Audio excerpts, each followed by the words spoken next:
সেটাকে বলে sync licence. এটা মিউজিকের ক্ষেত্রে প্রযোজ্য, যে কোনো মিউজিক বা সাউন্ডের ক্ষেত্রে। Here is a link of sample sync licence for reference.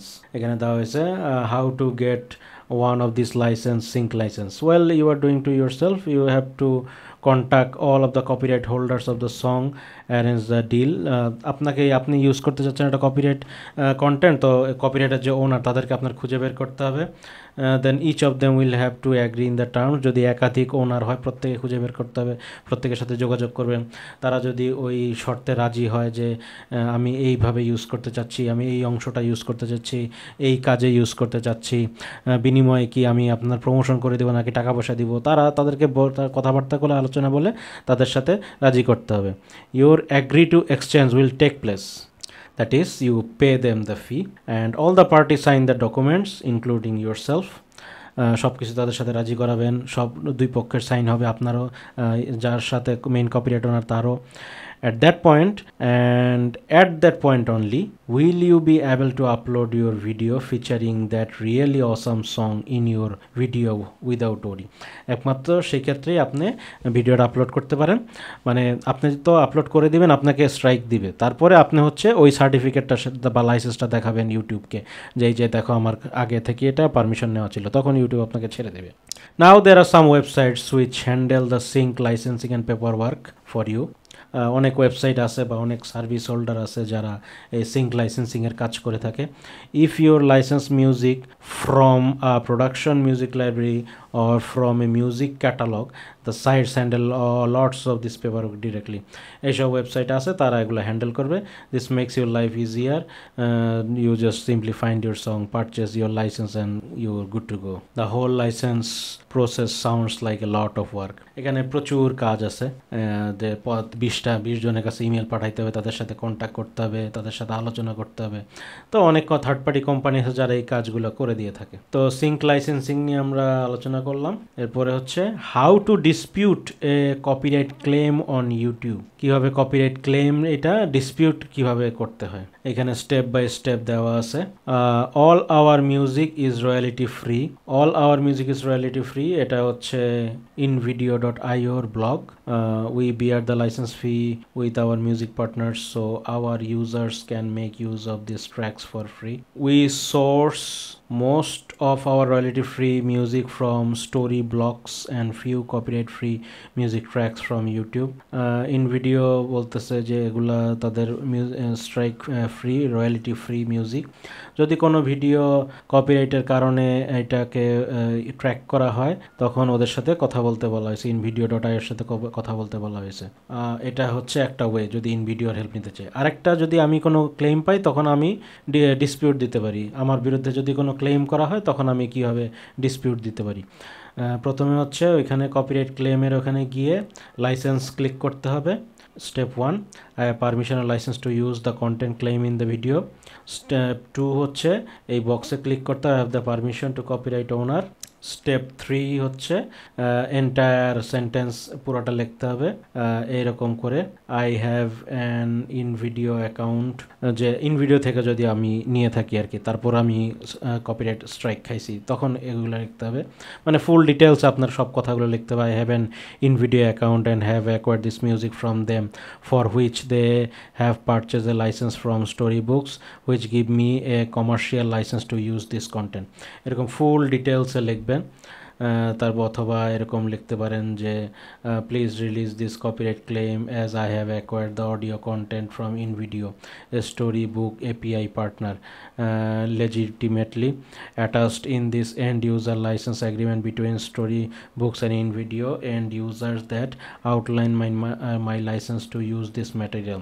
If case of any question you can also reach out my storybook account manager amishores at omuk. এরকম করে ফুল ডিটেলসে ক্লিক করতে হবে। ক্লিক করে সাবমিট করে দিবেন। তারপরে ইনভিডিও থেকে যদি আমি নিয়ে থাকি তখন এরকম করে দিবেন, অথবা আপনি যদি বাইরে থেকে যে কোনো জায়গা থেকে নিয়ে থাকেন এখানে লাইসেন্সে ক্লিক করে আপনার যে লাইসেন্স বা পারমিশন না আছে সেগুলো দিতে পারেন। অথবা আপনি যদি এটা নিজেই এর অরিজিনাল কন্টেন্ট ওনার হন তাহলে বলতে পারেন যে এটা আমার অরিজিনাল কন্টেন্ট, বা কপিরাইট এক্সেপশন যদি ক্লিক করতে চান যে এইখানে কপিরাইট এক্সেপশন দিতে হবে যে কী পরিমাণ copyright exception. I have significantly transform the content claimed in my video, this video is protected by fair uses, fair dealing and similar exception to copyright. অথবা এটা পাবলিক ডোমেইন কিনা, এটা পাবলিকলি এটা প্রচারযোগ্য কিনা, এরকম করে আপনি ডিসপিউট দিবেন যে আপনার কি বিরুদ্ধে কেউ যদি কপিরাইট ক্লেম দিয়ে থাকে। কপিরাইট স্ট্রাইক কি জিনিস? কপিরাইট স্ট্রাইক ইস্যু করা হয় কোনো একটা চ্যানেলের বিরুদ্ধে কোনো কারণে। নোটিফিকেশন টু দ্য ক্রিয়েটরকে নোটিফিকেশন পাঠানো হয় ইমেলের মাধ্যমে। কনসিকুয়েন্স ফর দ্য ক্রিয়েটর যেই এই মেইন যে ক্রিয়েটর ওই একটা কপিরাইট জিনিস ইউজ করে, একজনের, আমি মাইলসের একটা টোন নিয়ে আমি নিজে একটা গান বানাইলাম, সো আমি হইলাম ক্রিয়েটর, কিন্তু মেইন যে কপিরাইট ওনার মাইলস, তো তারা তো এটা অবশ্যই ক্লেম করবে আমার বিরুদ্ধে, তখন আমি স্ট্রাইক খাবো। 3 strikes ম্যাক্সিমাম, আমি 3টা স্ট্রাইক সর্বোচ্চ একটা চ্যানেল নিতে পারে, এরপর চ্যানেল ব্যান হয়ে যায়। If you get 3 copyright strikes, your account along with any associate channels in subject to termination.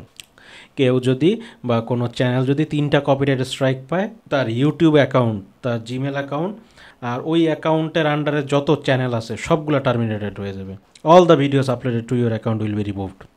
যত ভিডিও ওই চ্যানেলের আন্ডারে ছিল সব ভিডিও রিমুভ করে দেওয়া হবে। You can not create new channels, new channel আর ক্রিয়েট করতে পারবেন না ওই জিমেল দিয়ে। ইভেন চ্যানেল তো চ্যানেল, আপনি কোনো দিন ইউটিউবে ঢুকতে পারবেন না, গেলেই লেখা থাকবে যে you can not use this Google product, এরকম লেখা থাকবে।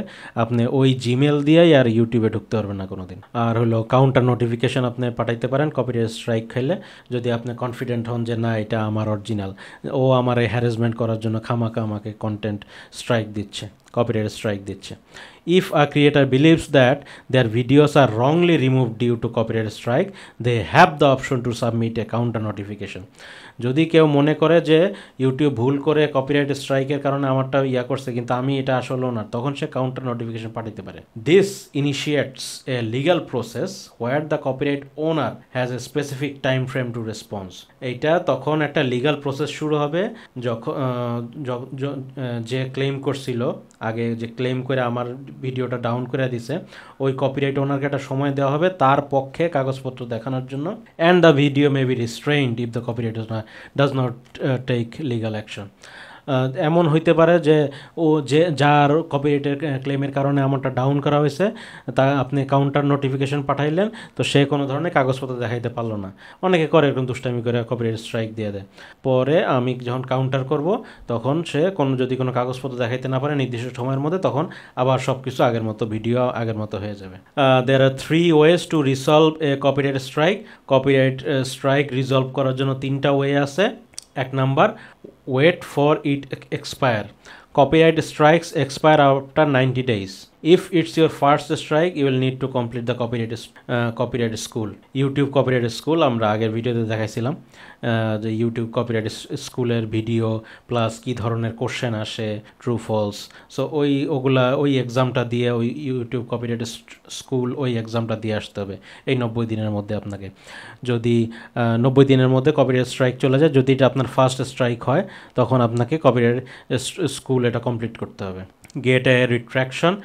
You can get in touch with the person who claimed your video and ask them to retract their claim to copyright infringement. আপনি ব্যক্তিগতভাবে ওই ব্যক্তির সাথে যোগাযোগ করতে পারেন যে আপনাকে স্ট্রাইক দিচ্ছে আপনার ভিডিওতে, ইমেলের মাধ্যমে হোক বা যেভাবেই হোক। এটা তো বলা হয়, ইউটিউব থেকে বলা হয় যে অমুক কোম্পানি বা অমুক ব্যক্তি অমুক জিমেল থেকে বা অমুক জিমেল আপনার বিরুদ্ধে কপিরাইট ক্লেম করছে। তো এটা আপনি তাকে অনুরোধ করতে পারেন। আপনি কীভাবে ম্যানেজ করবেন সেটা আপনার হেডেক, আপনি তার সাথে কীভাবে মিউচুয়াল করবেন সেটা আপনার হেডেক, এটা ইউটিউবের হেডেক না। করে কপিরাইট ইনফ্রিঞ্চমেন্টটা সে যদি উঠায় নেয়, তখন আবার কপিরাইট স্ট্রাইক চলে যাবে আপনার। অথবা সাবমিট এ কাউন্টার নোটিফিকেশন, অথবা আপনি কাউন্টার নোটিফিকেশন দিতে পারেন। If you think your video was remove by mistake or qualifies as fair use, you can submit a counter notification. যদি আপনি মনে করেন যে আপনার ভিডিওটা ভুলবশত রিমুভ করা হয়েছে অথবা আপনি যা ইউজ করছেন এটা ফেয়ার ইউজেসের মধ্যে পড়ে, তখন আপনি কাউন্টার নোটিফিকেশন পাঠাইতে পারেন যে আপনার যে কপিরাইট স্ট্রাইকের বিরুদ্ধে। কপিরাইট স্ট্রাইকের উপর একটা ছোট্ট video. The Copyright Strikes card in YouTube Studio makes it easy to see the copyright strikes affecting your channel as soon as you open the dashboard. Clicking the card, you can see your copyright strikes together with detailed information about the impacted videos, like the specific content in your video that was identified by the claimant in the takedown notice, and the actions you can take to resolve the strikes. You can also address your copyright strikes and any content ID claims from your video library. You can filter your video library for just videos that have copyright claims by selecting the Copyright Claims filter. This filter will show both videos that have copyright strikes and videos that have content ID claims. Next, hover over the Restrictions column. This will give you info on what happened, and you can click into it to open up the copyright summary and status.